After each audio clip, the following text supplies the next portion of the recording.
할렐루야. 오늘도 우리와 함께 하시며 진리로 우리를 무장시키시고 진리로 자유케 하실 하나님의 은혜를 기대합니다. 우리 같이 기도하실 때에 하나님의 은혜와 사랑과 지혜가 아니면 살아갈 수 없는 우리, 또 하나님의 그 능력이 없으면 아무것도 할 수 없는 우리가 이 시간 하나님을 기대할 때 능력과 은혜와 그 풍성한 지혜로 우리를 충만히 채워달라고 기도했으면 좋겠습니다. 그래서 우리의 믿음이 더 온전하여져서 이 세상의 거짓이 아무리 우리를 속이고 우리를 유혹하고 우리를 삼키려 할지라도 끝까지 믿음으로 승리하는 우리가 되게 해달라고, 이 시간 그런 은혜를 베풀어 달라고 같이 기도하시고 찬양하도록 하겠습니다. 기도합니다. 할렐루야. 사랑과 은혜가 풍성하신 하나님, 오늘도 귀한 시간으로 우리를 인도하여 주시니 감사합니다.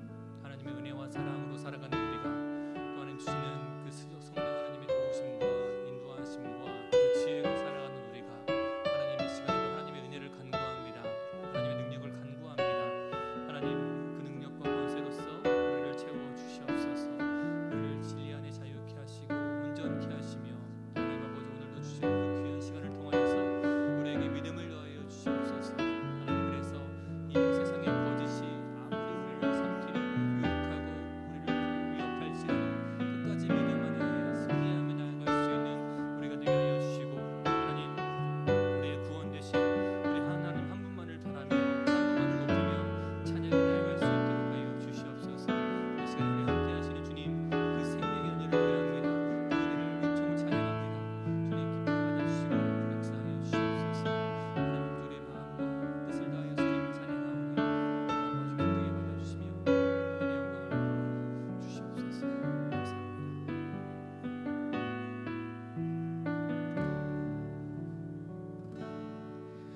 나는 아무것도 아닙니다. 주님의 사랑이 없으면 나는 아무것도 모릅니다. 주님의 지혜가 없으면 나는 아무것도 못합니다. 주님의 능력이 없으면 나는 한순간도 못 삽니다. 주님의 생명이 없으면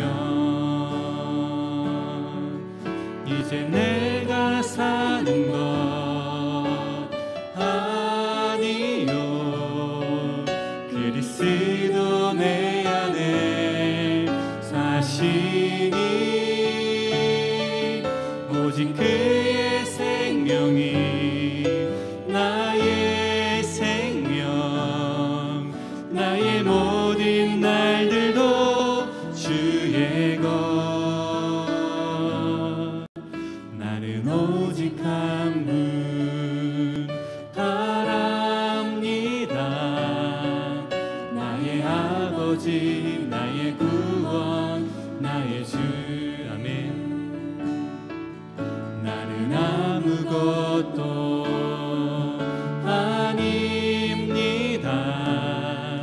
주님의 사랑이 없으면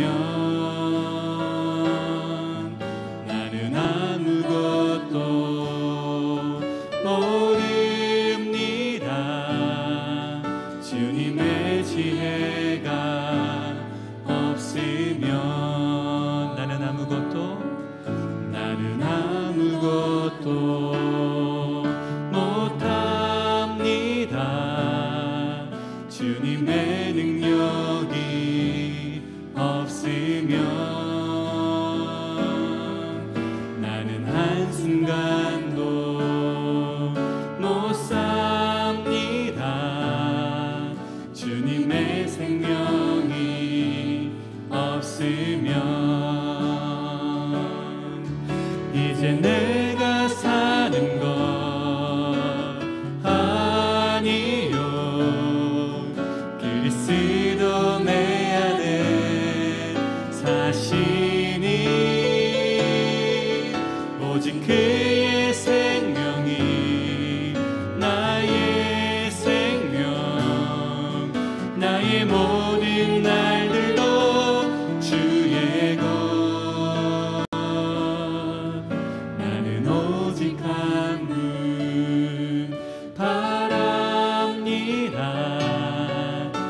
나의 아버지 나의 구원 나의 주. 아멘. 이제 내가 사는 것 아닙니다. 이제 내가 사는 것 아니요 그리스도 내 안에 사시니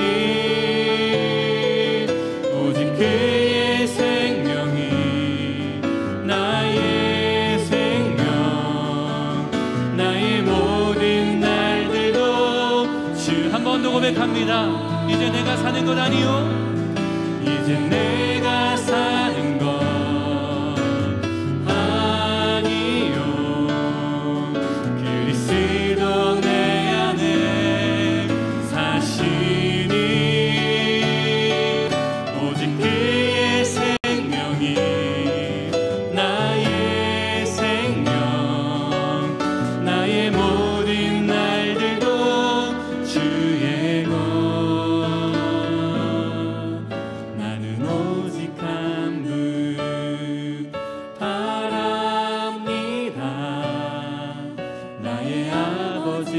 나의 구원 나의 주. 아멘. 나는 오직 한 분, 나는 오직 한 분 바랍니다. 나의 아버지 나의 구원 나의 주. 아멘. 나의 아버지, 나의 아버지 나의 구원 나의 주.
다시 한번 찬양하겠습니다. 끝까지 이긴 자에게, 끝까지 이긴 자에게 흰 옷을 입히고 또 영생 복을 주시니 참 기쁜 일일세. 아멘.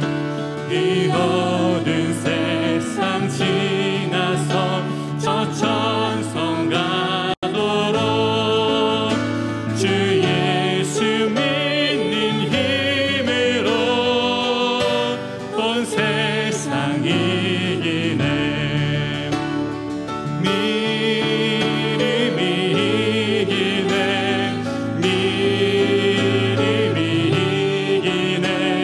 주 예수를 믿음이 온 세상이 할렐루야. 믿음이 이기네. 믿음이 이기네. 믿음이 이기네. 주 예수를 믿음이. 우리 한번 온 땅 가운데 선포하며 찬양합니다. 믿음이 이기네. 믿음이 이기네. 주 예수를 믿음이 온 세상 이기네. 아멘. 우리가 이 고백을 의지하면서 또 더욱더 확신 가운데 고백하면서 기도했으면 좋겠습니다. 하나님께서 지난 4주간의 그 창조과학 세미나를 통하여서 우리에게 창조의 진리, 그 비밀을 더 깊게 알게 하신 은혜, 하나님, 이 세상이 하나님이 없이 이루어지고 하나님이 없이 살아갈 수 있는 세상이 아니라 하나님께서 지으셨고 또 하나님을 의지할 때만, 또 하나님의 손에 이끌림을 받을 때에만 우리가 살아갈 수 있음을 고백합니다라고 기도했으면 좋겠습니다. 그리고 끝까지 세상이 주는 거짓말에 속아 넘어지는 것이 아니라 우리가 끝까지 믿음을 지키며 믿음 안에서 승리하고 온전한 그 영원한 자유와 생명을 누리는 그날까지 주의 인도하심을 따르겠다라고 우리가 믿음으로 고백했으면 좋겠습니다. 아무리 힘들고 어려운 역경이 찾아올지라도 끝까지 우리를 붙들어 달라고, 우리에게 지혜와 지식을 더하여 주셔서 이 바른 길을 벗어나지 않도록 성령 하나님께서 인도해 달라고 기도했으면 좋겠고요. 오늘 우리에게 보내주신 귀한 강사님을 통하여서 우리가 정황무호한 성경, 그 성경의 진리 안에 더욱더 견고하게 설 수 있도록 은혜 베풀어 달라고, 또 강사님에게 지혜와 능력과 성령으로 함께 해달라고 이 시간 우리 예배를 위해서 같이 기도하도록 하겠습니다. 주님, 우리가 믿음으로 고백하고 간절히 선포하며 기도합니다. 우리에게 믿음을 더하여 주시는 주님, 하나님 아버지, 우리가 진리 안에 견고히 서며 주 예수를 더욱더 깊이 끝까지 믿음을 나가기 원합니다. 하나님 아버지, 이 시간 우리에게 은혜를 부어주시옵소서. 하나님 감사합니다. 이 시간 우리와 함께하여 주시옵소서. 주여 하나님 성령의 충만함과 기름 부으심 가운데 주님 역사하여 주시옵소서. 아버지 하나님 살아계심과 역사하심을 발견할 수 있는 복된 시간 되어주길 원합니다. 이 시간 우리의 주인 되어주시고 하나님 우리 마음과 생각을 통치하여 주시고 하나님의 창조하심이 믿어지고 경험되어지는 그런 시간이 될 수 있도록 하나님 도와주시옵소서. 하나님 감사합니다.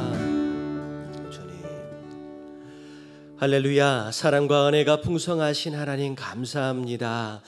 오늘도 우리에게 귀한 하루를 허락하시고 이 하루도 주님의 은혜 가운데 주님의 지키심과 보호하심 가운데 살게 하시다가 이렇게 금요일 저녁 주님을 예배하는 이 귀한 시간을 기억하게 하셔서 또 이렇게 함께 모여 주님을 찬양하며 예배할 수 있도록 인도하여 주심에 감사드립니다. 비록 코로나로 인하여서 정말 함께 모이지 못하는 안타까움이 있을지라도 또 현장에서와 또 미디어를 통하여서 함께 예배드리고 있는 우리 모든 성도들을 주님 축복하여 주시옵시고 동일한 은혜 가운데 함께하여 주시옵소서. 이 시간 모든 자들이 하나님의 말씀하심을 듣는 자들 되게 하여 주시옵시고 그 말씀하심으로 인하여 역사하심을 경험할 수 있는 복된 시간이 될 수 있도록 하나님 도와주시옵소서. 특별히 지난 3주 동안 또 오늘 4주째 창조과학 세미나로 함께 은혜를 나누고 있습니다. 하나님, 세상의 거짓 선지자들의 이야기에 우리가 속지 말게 하여 주시옵시고, 우리가 믿어야 할 것은 오직 하나님의 말씀뿐임을 우리가 기억할 수 있는 복된 시간이 될 수 있도록 이 시간을 축복하여 주시옵소서. 강의하실 우리 교수님에게 은혜를 더하시고 기름 부으심을 더하여 주시어서 주님 허락하시는 귀한 말씀 증거하시기에 부족함이 없도록 강권적으로 붙잡아 주시고 역사하여 주시옵소서. 마치는 시간까지 주님 함께하여 주실 줄 믿사오며 이 모든 말씀 우리 주 예수 그리스도 이름으로 감사하며 간절히 기도드리옵나이다. 아멘.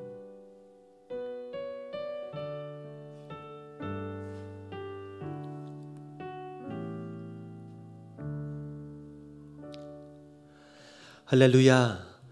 우리 좌우에 계신 분들하고 인사하겠습니다. 오늘도 승리하셨습니다. 네, 감사합니다.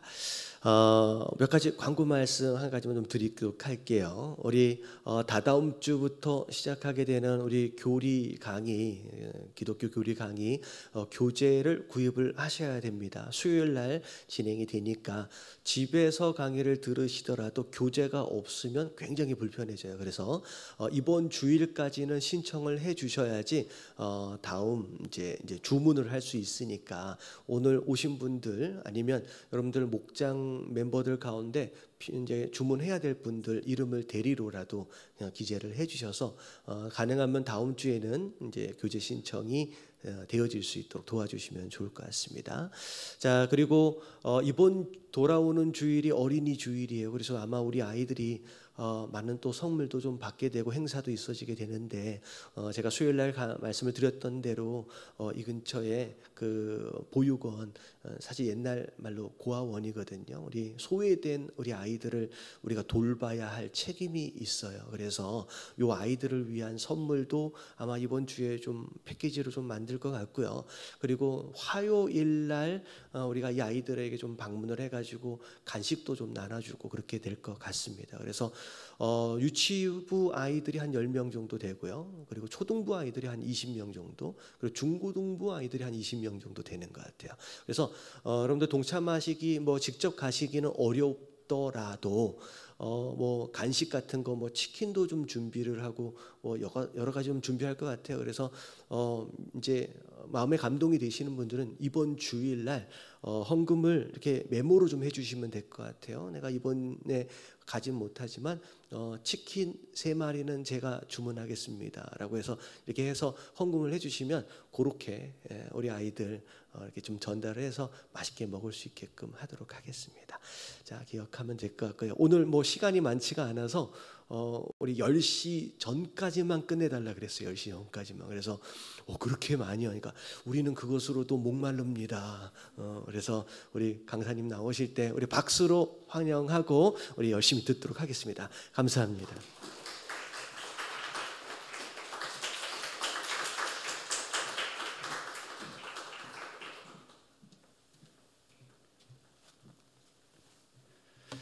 할렐루야. 예, 반갑습니다. 저는 경인여자대학에서 근무하고 있고요. 한국창조과학회에서 또 일하고 있는 이병수 교수라고 합니다. 이렇게 또 아름다운 교회에서 만나게 뵙게 돼서 반갑고요. 저는 오늘 정황무한 성경이라는 이런 주제로 제목으로 이야기를 나눠보겠습니다. 이게 사실 굉장히 좀 묵직한 얘기고 사실 이거 굉장히 중요한 얘기인데 이게 성도님들이 좀 많이 이거를 소홀해하는 그런 경향이 있는 부분이에요. 그래서 최근에 지금 3주 동안 들으셨겠지만 많은 과학적 사실들, 진화론 영털이라는 것들이 다 드러나고 정말 노아의 홍수가 역사적 사실이었다는 이런 많은 지질학적, 화석학적 증거들이 드러나고 있고 그와 더불어 성경이 정말 하나님의 말씀이고 1.1획도 틀림이 없는 물론 번역상의 오류 같은 건 있지만 그런 정말 기가 막힌 그런 하나님의 말씀이다라는 증거들이 또 굉장히 많이 나오기 때문에 그것을 오늘 한번 간략하게 한번 살펴보는 시간을 갖도록 하겠습니다.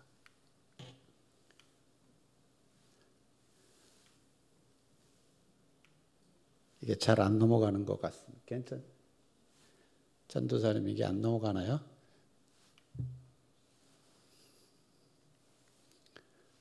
다시 한 번만 세팅해 주십시오. 됐습니까? 예, 넘어갑니다. 성경은 하나님의 말씀을 기록한 책입니다. 그죠? 하나님의 말씀을 기록한 책이기 때문에 정확성과 권위를 갖고 있는 거죠. 만약에 성경이 틀리고 이게 뭐 막 이러면은 우리가 이거 큐티를 하고 말씀을 뭐 어떨 때는 외우기도 하고 묵상하는데 이게 잘못된 말씀을 이게 우리가 하게 되는 거 아니겠습니까? 그렇지 않습니다. 성경은 정확하고요. 그다음에 물론 이제 이런 성경이 과학책이 아니죠. 그러나 하나님의 말씀에서 어떤 역사적 사실이나 고고학적 사실들을 다룰 때 정확하다는 거죠. 또 과학적 이야기를 할 때도 굉장히 정확합니다. 오류가 없어요. 사실 모든 분야에서 사람의 생각과 지식보다 우선되어야 하죠. 하나님의 말씀이니까.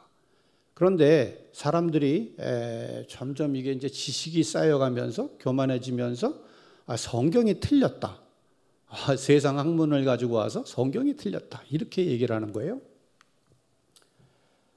여러분도 잘 아시죠? 디모데후서 말씀입니다. 모든 성경은 하나님의 감동으로 된 것으로 교훈과 책망과 바르게 함과 의로 교육하기에 유익하니 이렇게 말씀하고 있습니다. 하나님의 감동으로 되었습니다. 물론 인간이 썼지만 그러나 하나님의 영적인 감동과 호흡이 들어가서 이게 쓰여졌기 때문에 이게 오류가 없다는 겁니다.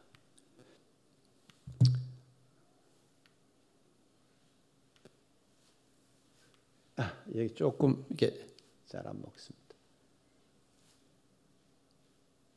먹나요? 예, 됐습니다. 마태복음 5장 18절도 이렇게 말씀하시죠. 진실로 너에게 이르노니 천지가 없어지기 전에는 율법의 1.1획도 결코 없어지지 아니하고 다 이루리라. 이렇게 예수님도 분명히 말씀하셨습니다. 그런데 1859년에 이제 찰스 다윈이 등장하면서 이제 진화론이 나옵니다. 종의 기원을 출간하고요. 그리고 다 이게 이제 진화가 됐다는 거예요. 이러니까 그러면 성경은 하나님이 창조 주시고 하나님이 다 만드셨다고 이렇게 기록되어 있는데 이게 뭐 다 진화됐다니까. 우연히 저절로 생겨났고 사람은 뭐 무척주 동물서부터 뭐 어류 뭐 이래가지고 쭉 해서 원숭이에서 사람으로 진화됐다. 이렇게 얘기를 하니까 가장 큰 영향을 받은 것이 기독교의 쇠퇴입니다. 그래서 하나님의 말씀인 성경 권위가 손상되고요. 그죠? 이 성경은 오류투성이의 책이라는 겁니다. 인간이 썼기 때문에 그 당시의 뭐 문화와 그 당시의 언어로 썼기 때문에 이건 오류투성이고 그래서 그냥 교훈으로 이렇게 생각해야지 그거를 문자 그대로 글자 그 기록된 그대로 해석하려고 하면 그건 뭐 문자주의다. 그건 바보 같은 생각이다. 이렇게 이제 가리키는 경향이 있는 거예요. 근본주의적 신앙, 하나님을 말씀 그대로 믿으려는 신앙이 조롱거리가 되어 버립니다. 그리고 이제 진화론과 타협한 이론들이 이제 신학계에 등장하죠. 그래서 유신진화론이라든가 이제 점진적 창조론, 뭐 자유주의 신학 이런 것들이 신학교를 다 유럽이나 미국 신학교를 점령해 버립니다. 그러면서 유럽과 미국 교회가 다 쇠퇴해졌죠. 유럽이 지금 텅텅 비었습니다. 교회들이. 그 큰 교회들이 그 선교사를 파고하던 영국의 그 큰 교회들이요. 다 뭐 엉망이 됐지 않습니까? 만약에 진화론이 사실이라면 성경에 이런 말씀들은 다 틀리는 거죠. 그죠? 창세기의 말씀 다 틀리죠. 출애굽기나 뭐 신명기, 열왕기, 느헤미야 뭐 이런 거 다 틀리는 거예요. 여기 뭐 지금 하나님이 세상을 창조하시고 천지를 창조하시고 너를 지으시고 천지를 만드셨나이다. 모든 것을 지으시고 이게 다 틀립니까? 이 시편이 다 틀리고요. 그죠? 내 내장을 지으시며 나를 만드셨나이다. 뭐 나를 지으셨고 그가 하늘을 지으시며 이게 다 틀리는 거예요. 그죠? 욥기나 잠언이나 뭐 이사야 말씀이나 이게 지금 일부만 가져온 겁니다. 일부만 가져온 거. 이 성경이 여기도 보면 뭐 전도서, 예레미야, 호세야, 뭐 요나서, 스가랴 모든 곳에 다 하나님이 사람을 만드셨다, 지으시고 바다와 육지를 지으시고 산들을 지으시고 바람을 창조하시고 신약에 와서도 계속됩니다. 그죠? 신약 성경에도 계속 하나님이 일관되게 창조 주시라는 것을 얘기하고 있죠. 그죠? 모든 창세기로부터 요한계시록까지, 그죠? 전부 하나님이 창조하셨다고 기록하고 있어요. 창조 주시라고. 근데 이게 진화론이 맞다면 어떻게 되는 겁니까? 이게 다 틀리는 거죠. 다 틀리는 거예요. 그러니까 이제 진화론을 받아들이는 자유주의 신학자들이 어떻게 생각했냐면, 야, 이걸 그러면 다 틀렸네. 그럼 이거 외에도 다른 곳에도 틀린 곳이 많겠지? 뭐 이러면서 막 찾아내기 시작하는 겁니다. 그러면서 이상한 부분도 다 틀렸다는 거예요. 예. 그래서 진화론과 자유주의 신학이 등장하면서 성경은 이제 오류투성이 책으로 이제 바뀌어버립니다. 그래서 창조화가 아니라 진화다. 노아 홍수는 신화다, 신화. 아니면은 저 중동 지역의 국제적 홍수였다. 예. 성경은 오류투성이다. 그리고 이 문서 가설이라는 것이 있는데, 북방계 문서, 남방계 문서, 뭐 이러면서 이게 짜집기 된 거다, 신화가. 이러면서 얘기를 하고 있고요. 그래서 이것을 기록된 그대로 믿으면, 이건 근본주의자다. 근본주의자. 이제 이렇게 이걸 공격하는 거예요. 그러면 당연히 드는 게 뭐죠? 그럼 정말 이게 성경이 하나님의 말씀인가? 이거 우리가 그 말씀을 그대로 지켜야 되나? 오류가 있을 수도 있는 건데 이렇게 돼버리는 거죠. 그러면서 성경의 권위가 추락합니다. 자, 한 독자의 질문이죠. 이게 성경에 오류가 너무 많습니다. 이렇게 하는 거죠. 이제 뭐 중고등부 교사인데, 이거 성경대로 가르치려니까 교과서는 다 진화론이라 그러는데, 그죠? 도저히 과학적으로 믿겨지지 않고 안 믿는 걸 자꾸 그렇게 무조건 믿으라고 하는 건 세뇌 아니고 뭐 이렇게 그러는데 제가 할 말이 없어졌습니다. 안티 기독교인들이 가장 먼저 이 기독교를 공격하는 게 뭐냐면 성경에 오류가 있다는 거. 일단 성경부터 공격하는 겁니다. 성경부터. 근본을 흔들어 버려야 되니까. 그래서 못 믿게 만들어 버려야 되니까. 그래서 구약을 믿는 것은 성황단 믿는 것과 같다. 그죠? 성경은 유대인의 역사 신화, 역사 소설이다. 성경의 팔구알이 허구다. 성경을 믿지 맙시다. 종교는 대중의 무지를 먹고 자랍니다. 신이 인간을 만든 것이 아니라 인간이 신을 만들었다. 리차드 도키스는 만들어진 신, 뭐 이렇게 그런 책도 내지 않습니까? 이게 이제 한 자유주의 신학자의 글이죠. 이분도 목사님인데 이게 이렇게 쓰는 거예요. 성경에 숱한 오류와 불일치들이 있다. 그러면서 가로 열고 직접 성경을 찾아봐라. 그죠? 보수 기독교인들은 성경에 쓰인 오류를 모르거나 알아도 애써 인정치 않으려고 한다. 모든 성경은 하나님의 감동으로 된 것으로 어쩌고 저쩌고 하는 것이다. 성경의 오류를 찾아내는 것은 정말 식은죽 먹기보다 더 쉽다. 이러면서 이제 얘기를 하는 거예요. 드는 거예요. 서로 말이 안 맞는다. 창세기 1장과 창세기 2장에는 두 가지 창조 이야기가 나오는데 창조 순서가 틀린다. 창조 순서가. 뭐 이러는 거죠. 마태복음과 누가복음에는 예수님의 족보가 나오는데 서로 족보가 틀린다. 예? 여기 뭐 지금 마태복음 27장 9절에 성서 기자는 예언자 스가랴의 말을 예레미야가 한 것으로 잘못 착각하고 있다. 심지어 성경은 생물학적 사실마저 왜곡하고 있는데 곤충의 다리가 4개라고 주장하고 있다. 예? 하나님 혹은 레위기 기자가 곤충 다리를 잘못 세워본 것인가? 막 이러고 있습니다. 이런 것들은 바로 기독교를 공격하는 안티예수 이런 사이트 같은 데 보면 쉽게 볼 수 있죠. 무신론자들이 하나님을 거부하고 기독교를 공격하는데 가장 많이 사용하는 수법이 뭐냐? 성경부터 공격하는 거죠. 성경부터. 성경은 오류 투성이다. 기독교는 성경의 오류를 안고 자폭할 것인가? 그죠? 교회는 무시무시한 비이성과 몰상식으로 가득 찬 사이비 종교의 소굴이다.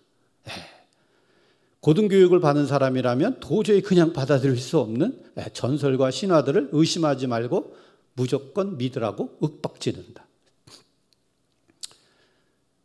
이런 내용들을 한번 이게 우리 청소년들도 그렇고 성도님들도 마찬가지입니다. 이런 글들을 한번 인터넷에서 읽으면요 굉장히 충격에 빠집니다. 정말 그래? 그리고 막 성경을 찾아봐요 또. 그래서 진짜 그렇다라고 적절한 해석이 다 있는데 그걸 모르면은요 이거 왜 정말 이런가? 이 엉터리를 믿으라고 하는 건가? 이제 이런 회의에 빠지는 겁니다. 자, 성경에 모순이나 오류가 있는가? 자, 성경에 모순이나 오류라고 주장된 것들은요, 모순이나 오류가 아닙니다. 자세히 보면요. 그래서 오늘 굉장히 대표적인 사례들을 쭉 가져왔습니다. 이거 한번 들어보시고요. 또 잘못된 번역일 수 있어요. 번역이 잘못됐을 수 있어요. 번역이. 그건 뭐 할 수 없는 거죠. 이거는. 근데 이제 히브리 원문이, 이 성경의 원문이 잘못됐냐고 지금 원문 성경은 없으니까. 이건 번역상 실수인 거지, 이게 원어 성경이 틀렸다고 볼 수는 없는 거죠. 그 다음에 이 세속적 과학에 근거한 소위 과학적 오류라는 거예요. 진화론이 맞으니까 창조가 틀렸다. 이거는 진화론이 틀렸어요. 지금 수많은 증거들이 나오고 있습니다. 노아 홍수가 이게 사실이 아니기 때문에 틀렸다. 아닙니다. 노아 홍수는 역사적 사실이라는 엄청난 지질학적 증거들이 지금 나오고 있습니다. 조금만 더 기다리시면요, 더 많은 증거들이 나올 거예요, 이제. 그래서 이것도 다 기각됩니다. 그래서 대표적으로 이제 이 진화론자들이나 성경 비판론자들이, 무신론자들이 주장하는 대표적인 것들을 이제 한번 쭉 살펴보겠습니다. 자, 창세기 1장과 2장은 서로 다른 창조 이야기를 말하고 있는가? 창조 순서가 틀리는가? 이제 이런 부분입니다. 자, 이제 창세기 1장에서 하나님 동안에 6일 창조 쭉 해서, 그죠? 7일째 이제 안식하시고, 그 다음에 창세기 2장으로 이제 들어가면은 4절부터 이렇게 돼 있어요. 이것이 천지가 창조될 때의 하늘과 땅의 내력이니 여호와 하나님이 땅과 하늘을 만드시던 날에 여호와 하나님이 땅의 흙으로 사람을 지으시고 생기를 그 코에 불어넣으시니 사람이 생명이 되니라. 그다음에 쭉 가다가 여호와 하나님이 흙으로 각종 들짐승과 공중의 각종 새를 지으시고 아담이 무엇이라고 부르나 보시려고 그것들을 그에게로 이끌어 가시니, 이렇게 되어 있거든요. 그러니까 성경 비판가들이 뭐라고 하냐면, 아니 창세기 2장에 보니까 사람을 먼저 지으셨네. 사람을. 예? 사람을 지으시고 그 다음에 각종 들짐승과 공중의 각종 새를 지으셨네. 창조 순서가 틀렸다. 사람은 창조 6일째 마지막 날에 창조된 걸로 되어 있는데, 창세기 2장에 보니까 사람을 지으신 다음에 각종 들짐승과 공중의 각종 새를 지으셨네. 서로 틀리다. 이렇게 얘기를 하는 거예요. 이런 것들은 바로 이제 그 안티 기독교들이 주로 공격을 하죠. 창세기에 나타난, 이건 두 개의 신화가 있는데, 남방계 문서, 북방계 문서, 뭐 이래가지고 이걸 짜집기 하다 보니까 서로 이게 틀린 거다. 이렇게 주장하는 거죠. 그래서 창세기 1장의 순서, 창조 순서, 2장의 창조 순서, 뭐 이래가지고 서로 틀리다. 그죠? 식물, 동물을 만드신 후에 사람은 만들지만 2장에서는 남자를 만든 후에 식물, 동물을 만드는 것으로 순서가 되어 있다. 그러니까 우리 학생들이나 뭐 우리 대학생들 이렇게 보다가 진짜 그런 것 같으네. 그럼 이게 휙 넘어가 버립니다, 그냥. 이거 진짜 신화네 그러면. 자, 근데요, 이게 지금 창세기 1장은요 하나님의 관점에서 창조에 대한 개관이야, 개관. 픽처입니다. 그러니까 큰 그림이야. 그러니까 첫째 날, 둘째 날, 셋째 날에서 쫙 설명을 다 하셨어요. 다 하셨어. 그럼 창세기 2장에 가서는 이제 뭘 설명을 하는 거냐면, 사람 포커스를 사람 관점에서 창조에 대한 이제 상세한 설명을 하시는 겁니다. 예수님이 왜 오셔서 십자가에 죽으셔야 됐습니까? 인간의 죄 때문에 오셔야 되잖아요. 그럼 인간의 죄는 어디서 생겨났어요? 에덴 동산에서 아담과 하와가 하나님의 말씀에 불순종해서. 그럼 지금 이제 그걸 설명해야 되는 거예요. 그죠? 여기를 설명해야 돼. 그래서 창세기 2장은요, 지금 포커스를 어디다 맞추고 있는 거냐면은 굳이 다시 설명을 할 필요가 없어요. 1장에 다 돼 있으니까. 사람부터 다시 시작하는 겁니다. 포커스를 더 깊이 맞춰서. 그래서 여기는 천지궁창, 바다, 육지, 태양, 별, 달 이런 창조가 전혀 언급이 되어 있지 않아요. 할 필요가 없죠. 1장에서 다 하셨으니까. 아담과 하와에 관련된 주제에 초점을 맞추고 있어요. 그래서 주장되는 창조 순서의 모순 지으시고를 지으셨던, 이거를 과거 완료로 번역하면 불일치가 사라집니다. 이 히브리어는 동사의 정확한 시색은 민무에 의해서 결정되거든요. 히브리어는. 그리고 NIV 성경은 벌써 had formed, 과거 완료로 번역을 해놨어요. 벌써 그걸 알고 다 그렇게 번역을 해놨어요. 그러니까 이렇게 되는 겁니다. 여호와 하나님이 땅의 흙으로 사람을 지으시고 생기를 그 코에 불어넣으시니 사람이 생명이 되니라. 그 다음에 여기 지으시고를 지으셨던으로 번역하면 되는 겁니다. 여호와 하나님이 흙으로 지으셨던 각종 들짐승과 공중의 각종 새를 아담이 무엇이라고 부르나 보시려고 그것들을 그에게로 이끌어 가시니. 이건 전혀 문제가 없는 거예요. 이거는 번역상에 과거 시제로 번역을 안 했기 때문에 그렇게 된 거지. 이건 전혀 오류가 아닙니다. 전혀 오류가 아니에요. 자, 두 번째, 가인은 어디서 아내를 얻었나 이런 겁니다. 가인이 여호와 앞을 떠나서 에덴 동쪽 놋 땅에 거주하더니 아내와 동침하며. 아니 지금 아담과 하와가 가인과 아벨을 두었는데 갑자기 아내가 나와요. 가인의 아내가 나옵니다. 그렇죠? 그가 임신하여 에녹을 낳은지라 가인이 성을 또 쌓여. 성을. 아니 뭐 사람이 많지도 않은데 뭐 가인과 아벨이 사는데 무슨 성을 쌉니까? 자, 최초의 사람은 아담과 하와고 그의 아들은 가인과 아벨만 나와 있는데 갑자기 어디서 아내를 구했느냐 이거죠. 그러니까 이제 무신론자들은 뭐라 하냐면 성경은 모순투성이다. 모순투성이. 이렇게 얘기를 하거나 또는 뭐냐면 아담 이전에도 인류가 존재했다. 아담 이전에도. 네안데르타인 뭐 이런 여러 무슨 오스트랄로피테쿠스 이런 다 있었는데 그 중에 좀 똑똑한 한 남자 여자를 골라서 유인원을 골라서 하나님이 아담과 하와라고 한 거다. 그러니까 주변에 많이 있었다. 뭐 이렇게 설명하기도 하고 걔네들은 이러는 거죠. 거기다가 가인이 또 만나기를 두려워하는 사람들이 있죠. 주께서 오늘 이 지면에서 나를 쫓아내시온즉 내가 주의 낯을 배웁지 못하리니 내가 땅에서 피하며 유리하는 자가 될지라.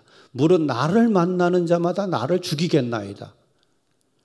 가인과 아벨, 아담과 하와, 가인, 아벨. 근데 누구를 만나는데 그 사람들이 자기를 죽일 거를 두려워합니까? 예?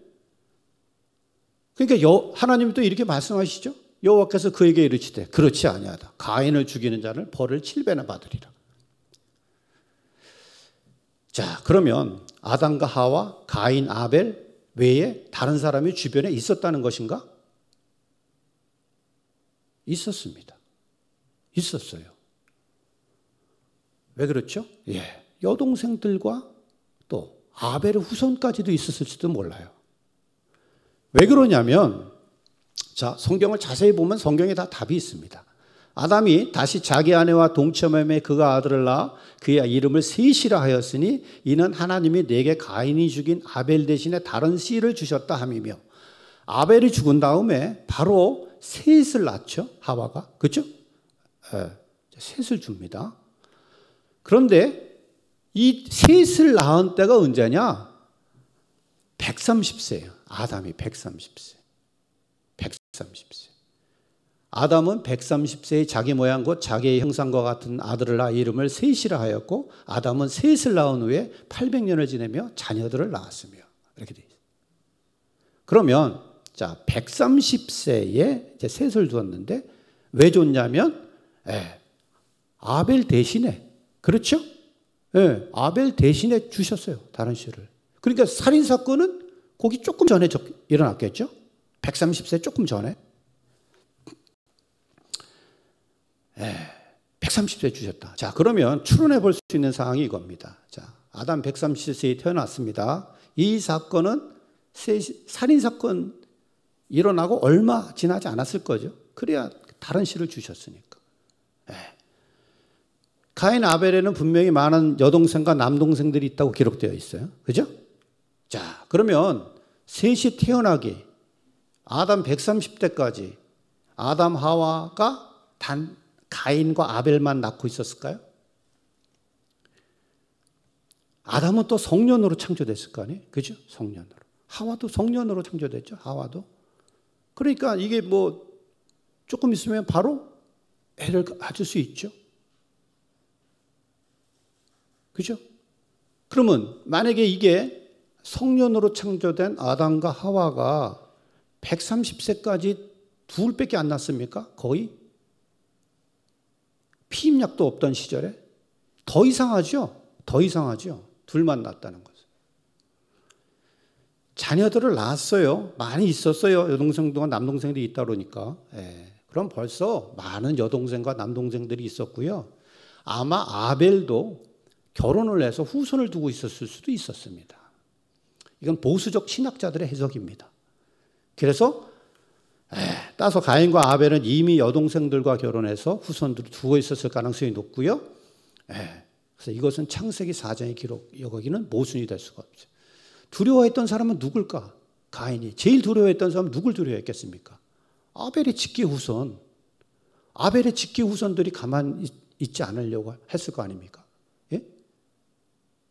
이건요, 모순이 아닙니다. 조금만 생각해 보면요. 근데 이거는 굉장히 유명한 질문이 됐어요. 가인은 누구랑 결혼했느냐? 이게 이제 가인은 어디서 아내를 얻었냐는 건 1925년에 유명한 그 원숭이 재판이라는 스코프스 재판이 열렸는데 여기서 진화론측 변호사 클로렌스 데로라는 사람이 성경을 믿을 수 없는 근거로 내걸었던 질문이죠. 그래서 이거는 뭐 한번 들으셨을 것 같습니다. 스코프스 재판. 이거 유명하죠. 이게 진화론을 가르칠 수 없었는데 미국 이때만 해도 이 친구가 가르쳤죠. 그래서 하여튼 이게 재판에 걸렸어.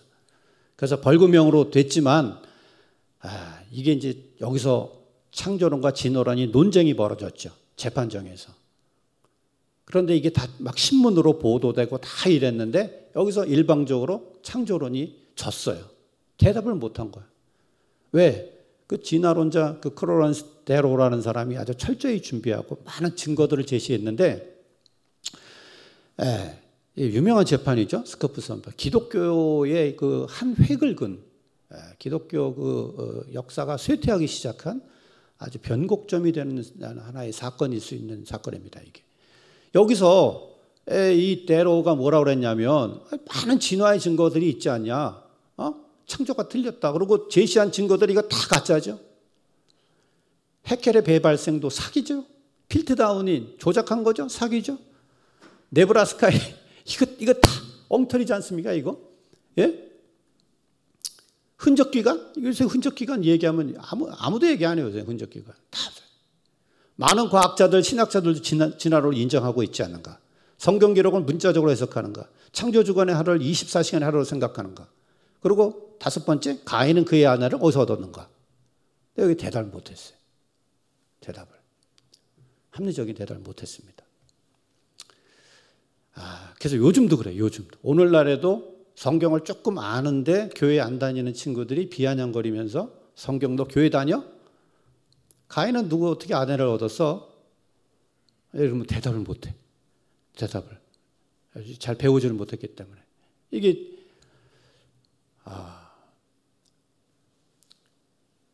오늘날에도 이게 많이 기독교인들을 조롱할 때 쓰이는 질문이 되고 있습니다. 그래서 기독교인들은 모순과 오류로 가득한 성경을 하나님의 말씀이라고 믿는 비지성적인 사람이다. 이제 이렇게 공격을 받고 그렇게 이제 여겨버리게 되는 굉장히 중요한 사건이었죠. 오늘날에도 무신론자들은 이 질문을 하며 비아냥거리죠. 자, 곤충은 다리가 6개이므로 성경은 오류인가? 이제 이겁니다. 자, 여기 보니까 레위기를 보니까 11장 20절 22절에 날개가 있고 4발로 기어다니는 곤충은 너희가 혐오할 것이로되 다만 날개가 있고 4발로 기어다니는 모든 곤충 중에 그 발에 뛰는 다리가 있어서 땅에서 뛰는 것은 너희가 먹을지니 곧 그 중에 메뚜기 종류와 하고 쭉 나갑니다. 자, 근데 이 메뚜기는 다리가 6개잖아. 6개인데 4발로 기어다닌다. 4발. 그러니까 이게 또, 이 기독교 교회 다니는 애들은 성경은 곤충의 다리가 4개라고 하는데 그걸 사실이라고 하나님의 말씀이라고 믿는다. 뭐 이러면서 조롱하죠. 예? 그리고 또 설문조사를 해봅니다. 초등학생들에게. 곤충의 다리가 몇 개니, 메뚜기 다리는 몇 개? 이랬더니 대부분 6개를 맞췄대.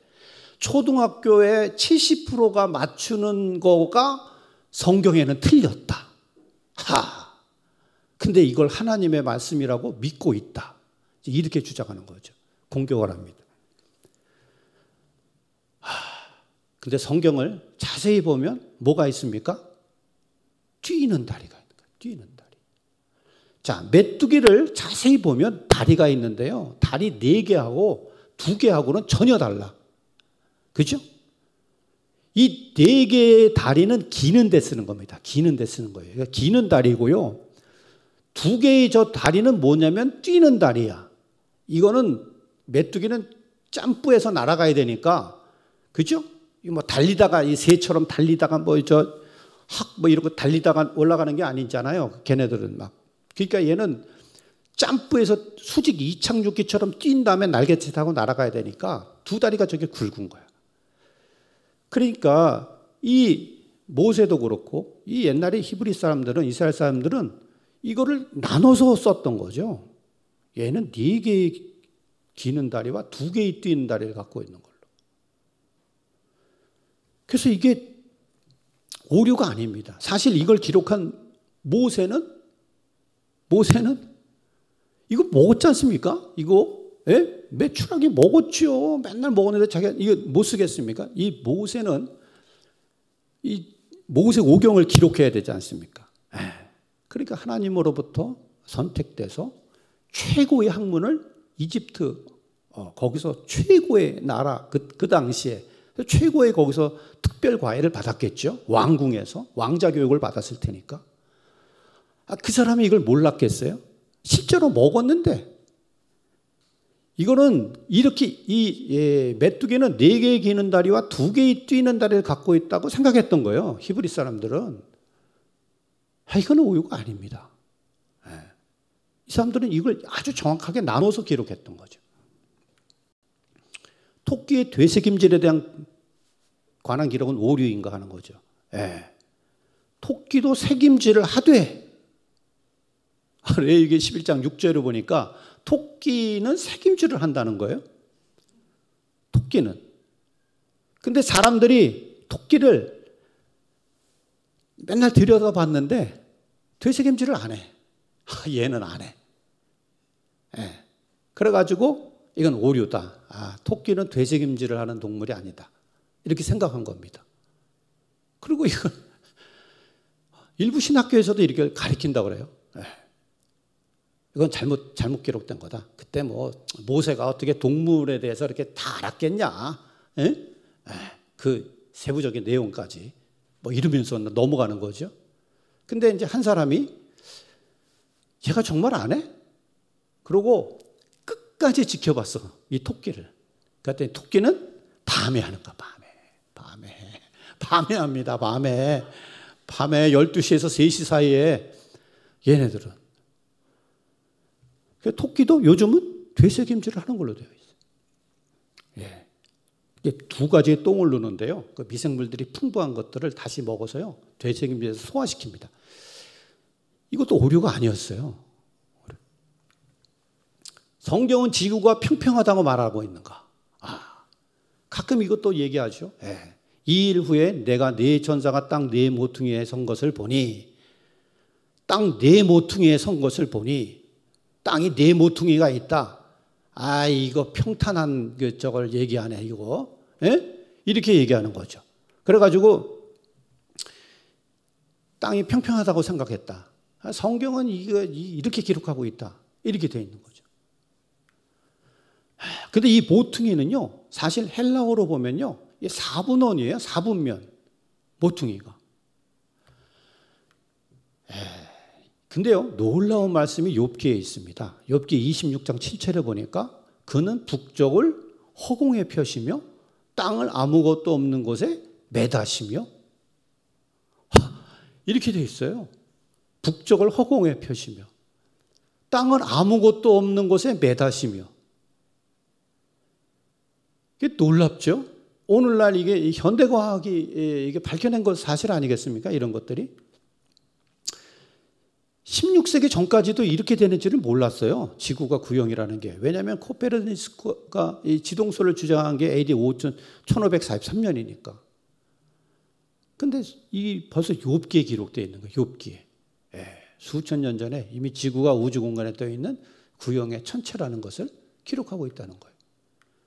근데 더욱 놀라운 거는요, 여기 보면 그는 땅 위에 궁창에 앉으시나니 신하니 이렇게 돼 있어요. 이사야서에 보니까. 거기 보면 우리는 번역을 이렇게 했는데 직역하면은 둥근 지구입니다. 둥근 지구. 욥기 26장 10절도 수면의 경계를 그으시니 이렇게 돼 있는데 직역하면 서큘라 호리즌이에요. 둥근 수평선입니다. 그러니까 놀랍죠. 사실 성경은요, 평평한 지구가 아니라요, 둥근 지구, 둥근 수평선을 기술하고 있었어요. 성경은 천동설을 주장하고 있는가? 가끔 얘기하죠. 해는 그의 신방에서 나오는 신랑과 같고 그의 길을 달리기 기뻐하는 장사 같아서 하늘 이 끝에서 나와서 하늘 저 끝까지 운행하며 그의 열기에서 피할 자가 없도다. 하늘 이 끝에서 나와서 저 끝으로 가니까 해가 움직이는 거지 지구는 가만히 있고. 그래서 이건 천동설이다. 천동설. 그러면서 성경은 천동설을 말하고 있기 때문에 매우 비과학적인 책이다. 이러면서 슬쩍 갈릴레이 얘기를 이제 거기다 얹죠. 그죠? 사실 갈릴레이는 그때 카톨릭 교회 문제의 또 얘기고요. 천동설을 주장한다는 거예요. 천동설을 주장한다고. 하늘 이 끝에서 나와서 하늘 저 끝까지 운행하며. 사실 또 시편이고요. 이건 또 시편이지 않습니까?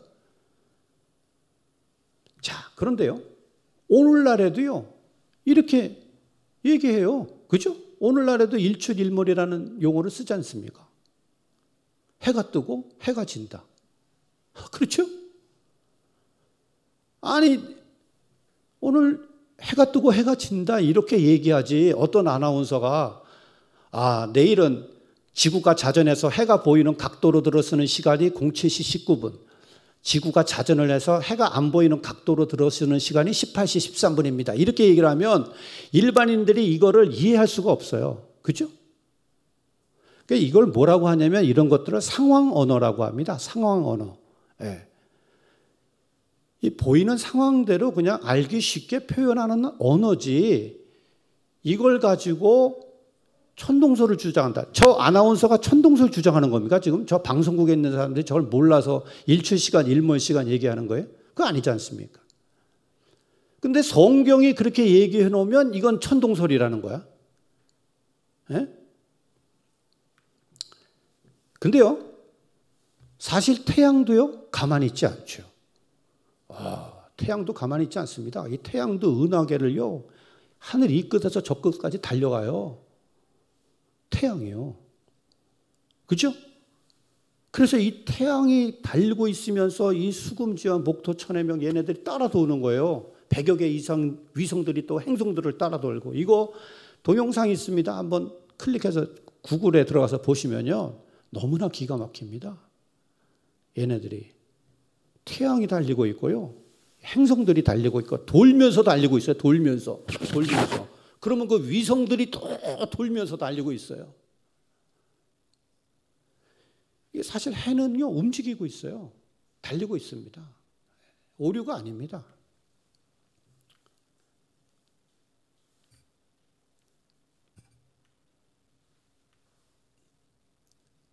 예, 이게 또 잘 안 되네.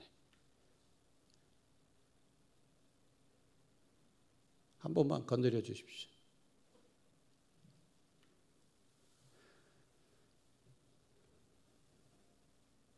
예.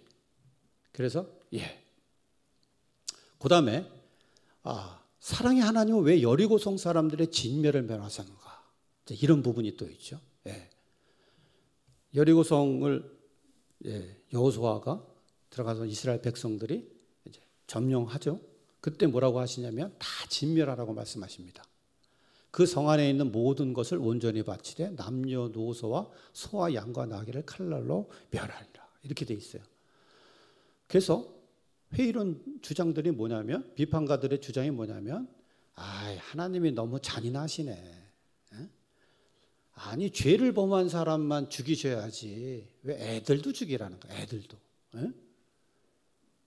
애기가 무슨 죄가 있다고 애를 뭐 남녀 노소 그죠? 어린아이까지 다.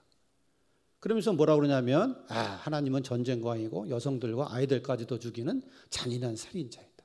이렇게 이제 공격을 합니다. 그럼 이제 이걸 듣는 크리스찬들이 좀 불편한 거예요. 하나님 좀 너무 심하셨네. 왜 우리 하나님 그렇게 좀 봐주시지 애들은 막 이제 이렇게 이제 생각하는 거죠. 예. 근데요, 이 우갈잇이라는 곳에서요 놀라운 발견이 있었습니다. 점토판이 발견됐는데요. 이 점토판이 발견된 다음에 여기를 다 해석을 해보니까 어떻게 됐냐면 이 지역에 완전히 뭐 우상 숭배, 거기 가나안 그 지역에 남색, 수간, 마법, 아이제물 이런 것들이 가득했다는 거예요. 가득. 심지어 그래서 어떻게 말씀하고 있냐면 땅도 더러워졌대. 땅도 더러워졌으므로 사람뿐만 아니라 내가 그 악으로 말미암아 벌하고 그 땅도 스스로 그 주민을 토해내는. 그래서요 오늘날에도 보면은요 이게 성병이나 이런 것들이 이게 음란 문화에서는 창궐합니다. 창궐해요.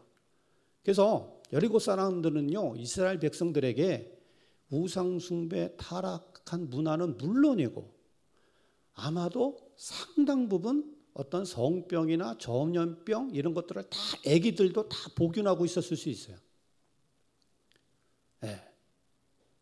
그러니까 이게요 우리가 다 알지 못하죠. 하나님의 뜻을 다 알지는 못하지만 이해는 되는 거예요. 이해는. 오늘날에도 뭐 구제역이 돈다. 그럼 컴파스를 5km 딱 돌려가지고 그냥 싹 돼지, 소 다 그냥 도살하고 묻어버립니다. 왜? 전체를 위해서. 예. 이게요 이거를 우리가 감히 얘기할 수가 없어요. 사실 어떤 사정이 있었을 거라고 분명히. 그죠? 하나님이. 또 노아 홍수 심판 때는 또 사실 전 인류를 심판했었거든요. 다 심판하셨거든요. 성경은 원주의를 3.0으로 말하고 있는가? 이건 최근에 한 유신론 그 교수님이 탁을 공격하는 얘기죠. 예, 이러죠. 또 바다를 부어 마시니 이 바다는 물통입니다. 물통. 예. 이 직경이 10규빗이요. 그 모양이 둥글며 그 고는 5규빗이요. 주위는 30규빗 줄을 두를만 하며 이렇게. 직경이 10규빗이고 고가 5규빗이요. 주위는 30규빗이라. 직경이 10규빗이면 3.14를 곱하면 31.4규빗이 돼야 된다는 거예요. 31.4규빗. 근데 30규빗이라고 했기 때문에 틀렸다. 또 이렇게 주장을 합니다. 그래서 성경은 원주율도 틀리고 있다.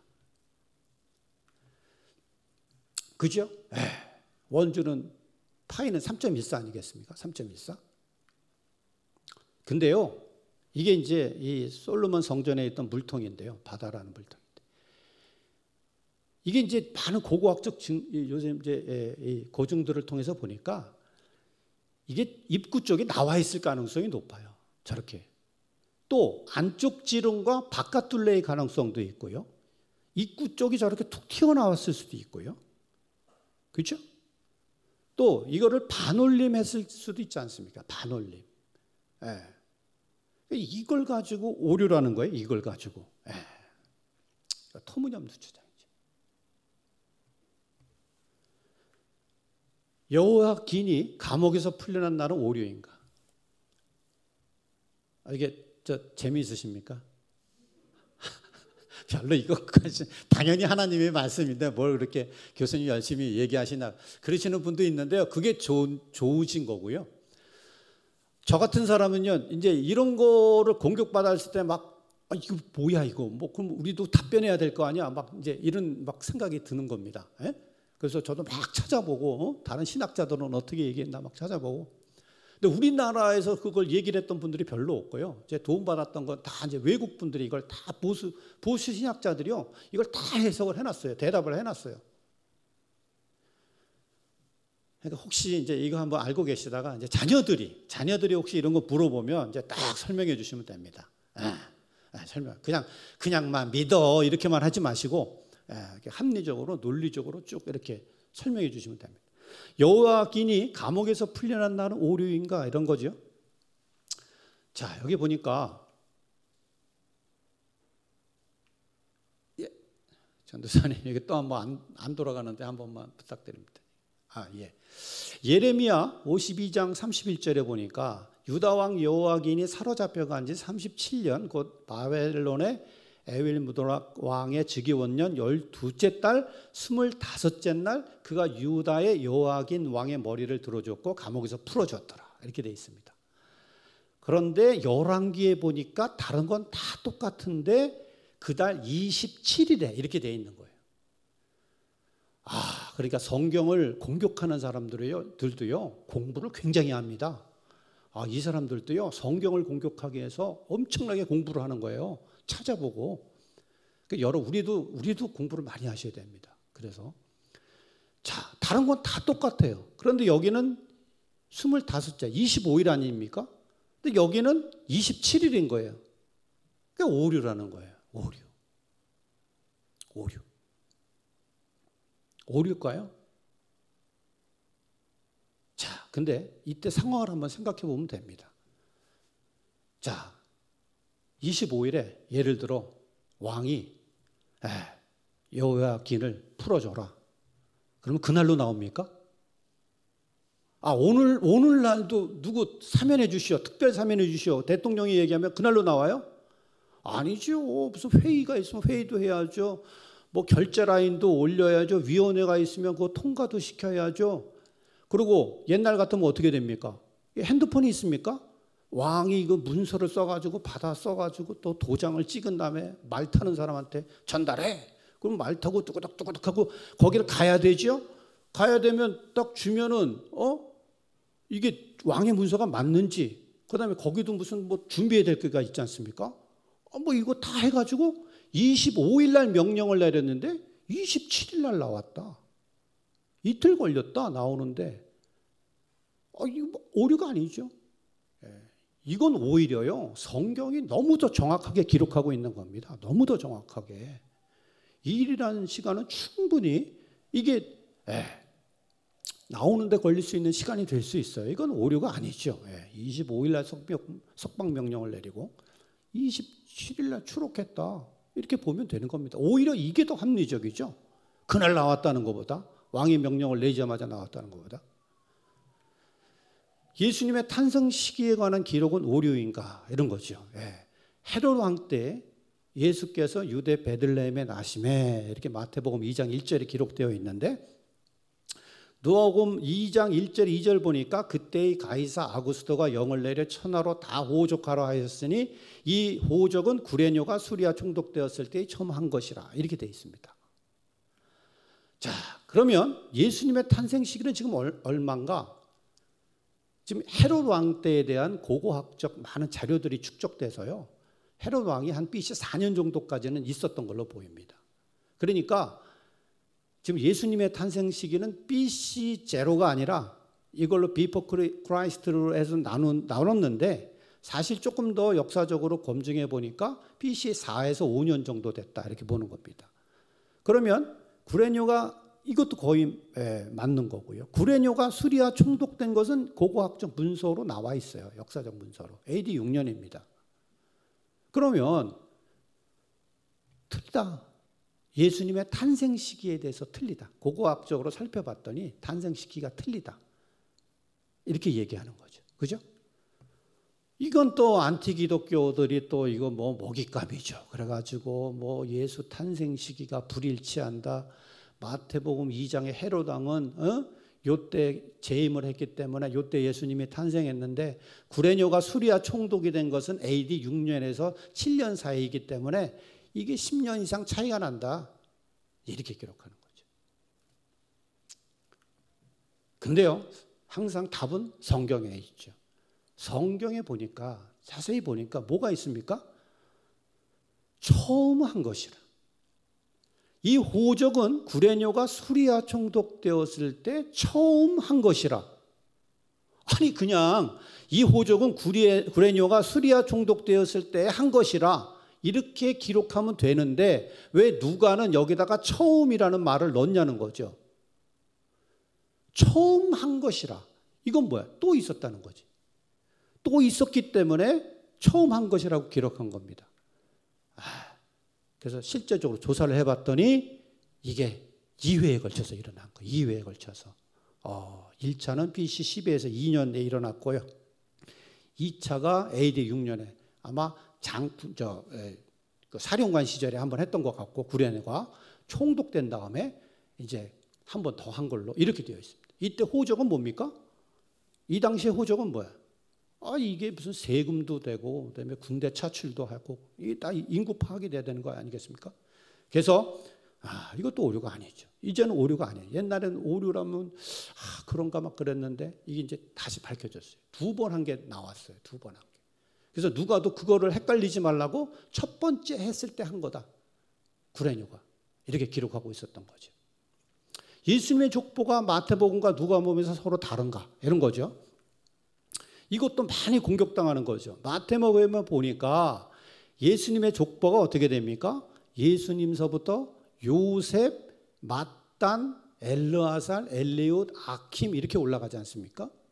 근데 누가복음에 보니까 누가복음 3장의 예수님 족보를 보니까 요셉 어떻게 올라갑니까? 예수님 다음에 요셉 다음에 헬리, 맏단, 레위, 멜기, 얀나 이렇게 올라가요. 그게 족보도 틀렸다. 야, 예수님 족보도 틀린다. 니네들은 족보도 틀려. 이렇게 얘기하는 거죠. 그죠? 족보도 틀린다. 이게 한 명 정도 2명 틀리는 게 아니라 왕창 틀려. 그리고 저 위에 올라가서 다윗 가서 만납니다. 자, 그런데 항상 답은 성경에 있죠. 여기 누가복음에 보면 어떤 말이 기록되어 있냐면 이렇게 되어 있죠. 예수님께서 가르치심을 시작하실 때 30세쯤 되시니라 사람들이 아는 대로는 요게 기록되어 있는 거예요. 사람들이 아는 대로는 요셉의 아들이니 요셉의 아들이면 요셉의 아들이라고 기록하면 되지 왜 사람들이 아는 대로는 이렇게 기록해 놨습니까? 이건 뭐야? 사람들은 그렇게 알고 있지만 이런 얘기 아니겠습니까? 사실 예수님은 성령으로 잉태하셨죠. 성령으로 잉태하셨어요. 그러니까 사실 요셉 위로의 족보보다는 마리아의 족보가 중요하죠. 육신의 피는 마리아의 족보로. 그렇기 때문에 이게 사실 헬리는 두 딸을 갖고 있었던 것 같아요. 마리아와 이제 그 이름이 안 나오는데 세베대의 부인으로 나옵니다. 여기 아들이 없을 때 사위 요셉은요 헬리의 아들이 될 수 있어요. 딸만 낳았을 때 당시에. 그래서 마태복음 1장은 사실 요셉의 족보고 요셉 예수님의 부친의 족보고 누가복음 3장은 마리아 예수님의 모친의 족보라고 보는 것이 지금 보수적 성경학자들의 견해입니다. 가롯 유다의 죽음에 대한 기록은 오류인가 이런 거죠. 유다가 은을 성소에 던져놓고 물러가서 스스로 목매어 죽은지라 이렇게 되어 있죠. 가롯 유다는 목매어서 자살했다 이렇게 되어 있는데 사도행전에 보니까 이 사람의 불의의 삭수로 밭을 사고 후에 몸이 곤두박질하여 배가 터져 창자가 다 흘러나와 죽었다. 곤두박질해서 배가 터져 죽었다.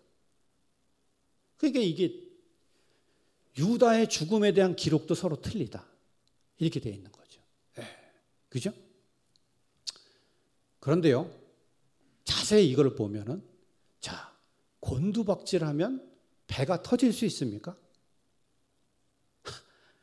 아니, 사람이 떨어지면 배가 터지는 거 보셨나요? 이 복근은요, 이 굉장히 강합니다. 사람의 복근은 절벽에서 떨어져도 배가 안 튀어나와요. 이게요, 배가 안 튀어나옵니다. 창자가 안 튀어나와요.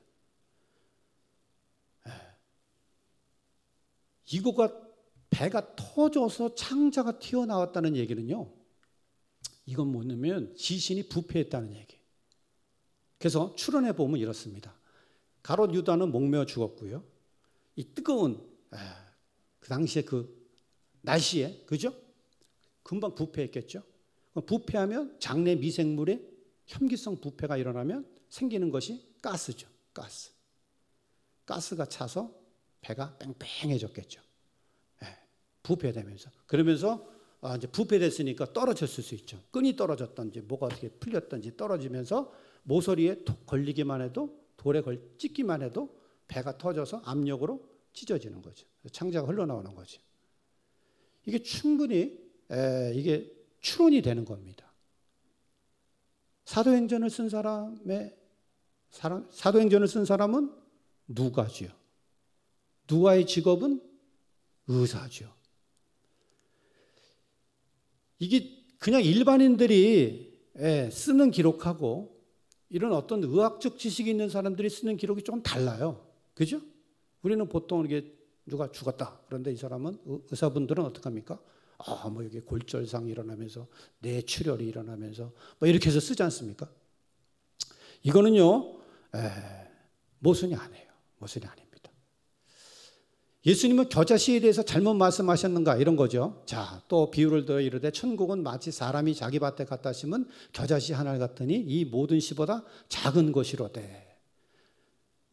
겨자씨가 제일 작다고 얘기하는데 더 작은 씨가 있다는 거예요. 난초 씨가 더 작거든요. 그러니까 이게 오류다 이러는 거예요. 그럼 실제 이걸로 얘기하는 우리 구역 식구도 봤습니다. 이게 일본 분들이 이런 게 꽂히면요 굉장히 심각하게 생각하세요. 난초 씨가 더 작다는데 겨자씨보다 뭐 이러면서. 근데 자세히 보면 여기 뭐죠? 이게 예수님 말씀 틀린 게 아니라 자기 밭에 갖다 심은 씨 중에 비유하는 거예요. 자기 밭에 갖다 심은 씨. 그러니까 예수님 지금 겨자씨를 세상의 모든 식물 씨 중에서 가장 작다고 말씀하신 게 아니고 자기 밭에 갖다 심는 씨 중에서 가장 작다. 그죠? 이렇게 얘기하시는 거예요. 그거 사실 모순이 아니죠. 900년의 수명이 가능할 수 있는가? 이런 거죠. 900년. 많은 분들이 창세기부터 이제 읽기 시작하다가 여기 오면은 걸립니다. 걸려. 야, 아담이 930살, 무두셀라가 969살. 이걸 믿어야 되나 말아야 되나 뭐 이러면서, 그죠? 이게 930세, 912세, 905세, 910세 뭐 이러다가 쭉 근데 내려가요. 그죠? 그 나이도 막 160세에 낳고 187세에 애를 낳고 막 그랬으면 180세에 애를 낳고, 그죠? 그게 이걸 못 믿겠다는 거예요. 근데 놀랍게도 이 수명이 점점 줄어듭니다. 이게 신화나 뭐 이런 것들을 썼다면은 아무렇게나 들쭉날쭉할 텐데 점진적으로 떨어집니다. 이게 놀랍게도. 그래서 아브라함 175세, 그죠? 이삭 180세, 야곱 147세 죽죠? 모세 120세. 근데 이게 노아 홍수 이후에 이게 이제 점점 줄어드는 겁니다. 노아 홍수 이전까지는 굉장히 오래 사셨는데 이게 원인이 뭐냐? 이게 지금 이 유전학자 이분이 이 감소 곡선을 그래프로 그려보면요 정확하게 이게 지수함수라는 거예요. 지수함수. 로그 함수라는 거예요. 이거는 이 그래프는 어디서 볼 수 있냐? 이거 돌연변이 축적됐을 때, 돌연변이가 축적됐을 때 일어나는 이런 감소 곡선하고 정확하게 일치된다는 겁니다. 그래서 이게 지금 노아 홍수 이후에 완전히 모든 인류가 다 죽었죠. 8명만 살아났지 않습니까? 그러니까 이 8명에서 굉장히 유전적 병목 현상이 일어난 겁니다. 유전적 병목 현상. 그러니까 이게 많은 여기서 유전자들을 잃어버렸어요. 8명으로 죽는 바람에. 그러니까 어떤 장수에 관여할 수 있는 것들이 하나라도 잃어버리면 줄어드는 거예요, 수명이. 우리 사람은 지금 비타민C를 합성 못합니다. 다른 동물들은 합니다. 이게요, 이게 전형적인 유전적 병목 현상에 의한 돌연변이 축적. 그리고 이 노아 홍수 때에 엄청난 환경 변화가 일어납니다. 그죠? 예. 지하의 기품에 큰 기품의 샘들이 터지면서요, 많은 방사성 물질들이 나왔을 거라고요. 라돈 같은 거라든가 뭐 이런 것들이. 그러니까 굉장히 돌연변이 축적이 많이 일어났을 겁니다. 기후 변화가 일어났을 거고요. 먹이 변화, 생태계 변화가 일어났을 거고요. 그래서 그것을 8명이 감당하기에는 유전자 풀이 충분하지 않았던 것 같아요. 그래서 계속 감소됐다. 그래서 이 학자들은요, 이거를 연구해 보면 연구해 볼수록요, 딱 수명 감소의 대부분은 홍수 이후에 태어났던 10번째 세대까지 해서 일어나는데, 요거는 근친교배의 결과로 생겨나는 수명 감소 곡선과 정확하게 일치하다. 이렇게 보는 겁니다. 그래서 사실 이거는 만약에 이게 신화라면 들쭉날쭉할 텐데, 정확하게 이 그래프가 그려진다는 것은 사실이라는 거죠. 그래서 홍수 이전에는 굉장히 장수할 수 있었어요. 아직 과학에도 밝혀내지 못한 게 많죠. 아직 조금 있으면 더 밝혀낼는지 모르겠지만, 이게 실제 역사적 사실 가능성이 굉장히 높고요. 자, 그다음에 이제 고고학적 증거들을 또 좀 한번 살펴보겠습니다. 고고학적 증거들을. 자, 소돔과 고모라가 유황불로 멸망했다는데, 나 이건 믿을 수 없을 것 같다, 이렇게 얘기하죠. 이게 과장이나 신화 아니야? 이게 하늘에서 막 불이 떨어져 가지고 이렇게 얘기하죠. 창세기 19장 보니까 여호와께서 하늘 곧 여호와께로부터 유황과 불을 소돔과 고모라에 비같이 내리사 그 성들과 온들과 성에 거주하는 모든 백성과 땅에 난 것을 다 엎어 멸하셨더라, 이렇게 돼 있죠. 그런데 오늘날 이제 소돔과 고모라 지역을 가서 찾아보니까, 이야, 이게 성경 그대로인 거예요. 이게 이제 소돔은 밥에뜨라고요, 오늘날의 지명이. 고모라 지역은 누메이라라는 것이 밝혀졌어요. 근데 이곳이 다 대형 화재로 동시에 파괴됐는데요, 지금도 저 잔해들이 남아있는데 저 돌들을 막 좀 치워보면요, 재가 나옵니다. 재가. 불탄 재들이 나오고요.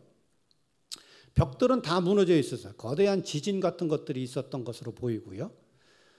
근데 이제 놀라운 게 하나 발견되는데, 밥에뜨라에 거기서 시체를 보관하던 한 그 건물이 있었는데, 요새로 말하면 납골당 같은 이런 건물이 하나 있었는데, 여기 보니까 화재가 났는데, 화재가 나서 무너졌는데, 화재가 지붕서부터 난 거예요.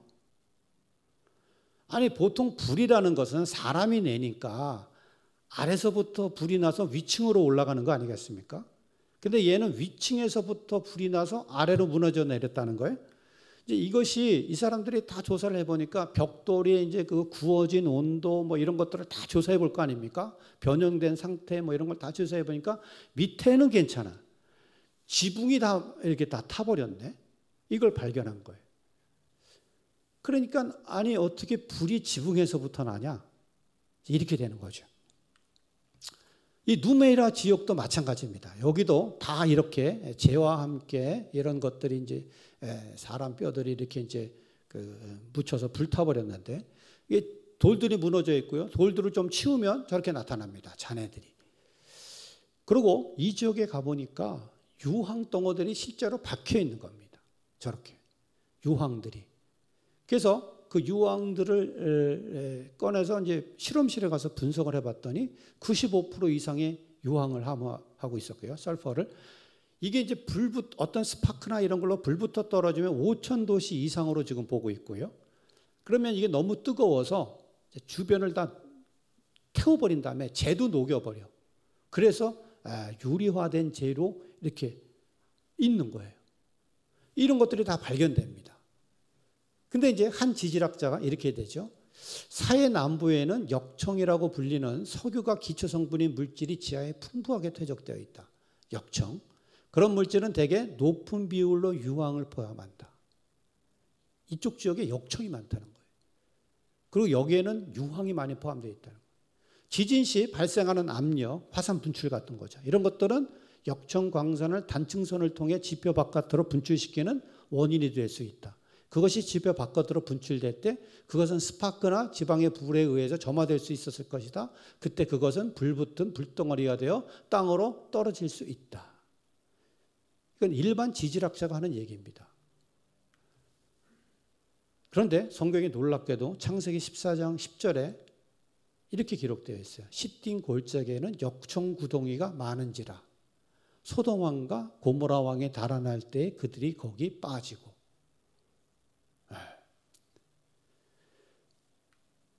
실제로 저기 소돔, 고모라, 소돔, 소알 이쪽 볼 보면은 이 단층선상이 있어요. 여기는 아프리카 지판과 아라비아 지판이 충돌하는 경계면에 있습니다. 저 라인이. 그래서 여기는 항상 지진대고 어떤 화산 분출이 있을 수 있는 이런 곳입니다. 그래서 이게 지금 정확한 그 위치에 있고요. 이게 이제 아라비아 지판과 아프리카 지판이 충돌하는 경계면이 이 지역입니다. 경계면 지전이고요. 최근에는 이제 그 이 소금이죠. 소금이요. 이게 이제 마그마에 의해서 기원됐을 가능성을 또 제기한 논문들이 나옵니다. 옛날에는 바닷물이 증발해서 암염이 됐다 그랬는데 너무 암염이 두꺼운 거야. 그래서 최근에 학자들은 뭐냐면 소금질이 용암에 녹아서 소금 용암으로 분출했을 수도 있다는 겁니다. 그런 논문들이 나오고 있습니다. 지금 이야기들이. 그래서 이제 우리 학회에도 다 홈페이지도 자료가 올라와 있고요. 이제 더 깊은 연구를 필요하시는 분들은 와서 읽어보시면 되겠습니다. 그래서 이런 소금 마그마라 그래. 소금 마그마. 이런 것들이 분출했을 수 있다는 거예요. 그리고 실제로 굉장히 이 소금 마그마가 분화하는 곳이 있어요. 지금 올도이뇨 랭가이 화산이라고 탄자니아 쪽에 있는데 여기는 마그마에 나트륨이 굉장히 많습니다. 나트륨. 이 소금. 질이 굉장히 많아. 그래서 저렇게 분출하고 났는데 저렇게 회색. 그죠? 이런 색깔을 갖고 있는 거예요. 그래서 많은 사람들이 이 창세기, 이 소돔과 고모라를 읽다가 또 하나, 이거 조금 좀 뻥이 심하신 것 같은데 뭐 이러면서 생각하는 게 뭐냐면 롯의 아내는 뒤를 돌아보았으므로 소금 기둥이 되었더라. 아니 이럴 가능성이 있어? 어떻게 돌아봤는데 소금이 됐어? 근데 이거요. 이게 저런 소금 마그마 같은 것들이 분출했다면 그런 것들이 그죠? 폼페이의 사람들이 이게 완전히 그 화산재에 묻혀가지고 이게 죽어 있는 것처럼요. 충분히 가능성이 있다는 얘기입니다. 이 얘기가. 이 분출에 의해서. 그래서 소돔과 고모라의 내용도요. 최근에 이제 조사하면 조사할수록 성경이 맞구나. 성경이. 이걸 이제 깨닫기 시작하는 겁니다. 괜찮으십니까? 괜찮으십니까? 이게 공부가 원래 좀 힘듭니다. 이게 공부가 힘든데요. 이게 별 기회가 없으시기 때문에 이때 이제 한번 쭉 들어놓으시면 혹시 이제 잘 잊어버리셨더라도 그거 적절한 대답이 다 있어. 내가 얘기해 줄게. 나중에 이제 자녀분들이나 누가 얘기하면 얘기해 주실 수 있을 겁니다. 조금만 더 힘을 내시고요. 자, 그다음에 요셉이 이집트를 구하는 위대한 일을 했죠. 7년 흉년 동안에 그냥 곡식을 몰수에 다 저장해가지고 풍년 동안에 그래가지고 흉년이 되니까 그냥 그 많은 사람들을 구하고 이집트를 그냥 엄청나게 부강하게 만들었지 않습니까? 아니 그렇게 위대한 인물이면 이집트의 이순신인데 어떻게 보면 역사에 한 줄이라도 있어야지. 그렇죠? 아니 이집트의 이순신 장군 같은 분이신데 아니 그 이집트 역사에는 왜 요셉이 없어? 이렇게 되는 거예요. 이렇게. 왜 그 기록이 없어? 이렇게 되는 거죠. 그래서 이게 신화다, 신화. 그냥 꾸며낸 이야기다. 그죠? 여태까지는 이렇게 주장이 됐었어요. 그런데요, 최근에 요셉이라는 인물이 나타났습니다. 고고학 역사에. 누구냐? 이모텝이에요. 이모텝. 제3왕조의 이모텝. 잘 기억하고 계십시오. 이모텝. 아마 이제 조만간 이모텝에 관한 이야기들이, 고고학적 발견들이 이제 막 쏟아져 나올 것 같아요. 자, 이모텝은 누구냐? 지금 알려져 있어요. 일단 백과사전에 찾아보면요, 이집트 고왕국 시대인 제3왕조의 2대 조세르 왕 때 재상을 지냈다. 고대 이집트 문화의 전성기를 연 인물로 최초로 계단식 피라미드를 설계한 인물이다. 건축, 의학, 천문학, 철학에 뛰어났고 태양신의 대제사장으로서 모든 행사를 주관하였다. 이렇게만 기록되어 있습니다. 이모텝. 실제로 있긴 있었는데 이런 사람이었다. 이렇게 기록되어 있는 거죠. 그래서 근데 후세에 신격화되어 학문과 의술의 신으로 추앙받았고 나중에는 멤피스의 최고 3신 가운데 한 명으로 농작물의 신, 질병치의 신으로 불리는 네페르툼과 동일시되었다. 이렇게 기록만 되어 있습니다. 그런데요, 이 이모텝에 관한 이야기가 이제 발견됩니다. 이게 1890년 찰스 윌보가 나일에 있는 사할섬에서 이모텝의 이야기가 적혀있는 거대한 돌을 발견합니다. 이게 광개토왕비 같은 거를 발견한 겁니다. 광개토왕비 같은 거. 발견했는데 해석을 잘 못했어요. 이걸 오랫동안 해석을 못했어요. 이제 고대 문자니까. 근데 이제 나중에 이걸 해석을 해봤더니 이게 누구 이야기냐? 이모텝 이야기입니다. 이모텝. 전설적인 이모텝에 관한 일대기를 이야기를 써놓은 거예요. 근데 이 이모텝의 이 사람이 누구냐? 이 이모텝을 쭉 해봤더니 바로 조세르 바로 다음에 2인자였다. 110살에 죽었다. 위대한 건축가이며 건설자였다. 7년의 풍년 동안 곡식을 저장했고 7년의 흉년에서 백성들을 구제했다. 꿈을 잘 해석하는 사람이었다. 계단식 피라미드와 궁전을 건축했던 사람이고 5분의 1 세금을 시행했던 사람이고 온 제사장의 집안과 결혼했고 12명의 형제가 있었는데 그 중에 한 사람이다. 천문학, 의학, 철학에 능통했고 신이었다. 이거 누굽니까? 이건 요셉이죠. 누가 봐도. 이렇게 우연히 다 일치할 수가 있습니까? 그런데 이게 요셉으로 인정을 안 받았던 게 왜 그러냐? 연대가 안 맞는 거야. 연대가. 왜냐하면 이건 제3왕조인데 제3왕조, 이집트 표준 연대기로 제3왕조인데 저 제3왕조는 저기 보면 홍수 이전입니다. 노아 홍수도 이전이고요. 예? 요셉은 저 밑에 있잖아요. 저 밑에. 보세 바로 위에. 그죠? 그러니까 서로 이게 안 맞으니까 저게 요셉일 리가 있어? 이렇게 됐던 거죠. 표준 이집트 연대기에서 안 맞으니까. 근데 이 표준 이집트 연대기가 이제 최근에 문제가 있다는 게 밝혀집니다. 이게 이집트 연대기가요, BC 3000년 이상으로 넘어서 확장되어 있어요. 노아 홍수가 BC 2500년경에 일어났거든요. 지금으로 4500년 전에. 근데 그 전에도 이집트 연대기가 쭉 왕조가 이어집니다. 그러니까 부풀려졌다는 거죠. 이집트 연대기로 히타이트가 BC 1200년에 소멸되는데 아수르 연대기를 보니까 아수르 걔네들도 자기네 역사를 기록해 놨거든요. 아수르 역사기를 보니까 BC 8세기와 9세기에 히타이트와 전쟁을 했다는 거예요. 이집트 연대기에서는 BC 1200년에 히타이트가 멸망을 했는데 아수르 연대기는 훨씬 후에도 500년의 차이가 나는 거예요. 그 다음에 저 요셉 밑으로 내려와서 출애굽 연도도 왕창 틀립니다. 출애굽 연도도. 여기 출애굽이 BC 1446년경에 일어난 걸로 보이는데 이때는 표준 이집트 연대기로 제18왕조 아멘호텝 2세인데 이때 이집트 역사에는 아무런 근거가 없는 거예요. 10가지 재앙이 일어났다.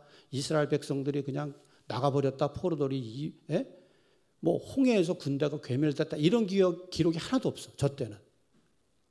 그러니까 여태까지 어떻게 됐냐면 이 출애굽은 신화다. 이렇게 됐던 거죠. 근데 이 출애굽의 흔적이 언제 나타나느냐? 제13왕조 네페르호텝 1세 때 나타납니다. 그리고 이후에 힉소스족이 이집트를 무혈 점령합니다. 이건 또 다른 주제로 한참 1시간 해야 됩니다. 이건 1시간 더 해야 됩니다. 이게 이집트라는 강대국을요, 옆에 나라가 무혈 점령한다는 건 말이 안 됩니다. 멕시코가 미국을 무혈 점령할 수 있겠습니까?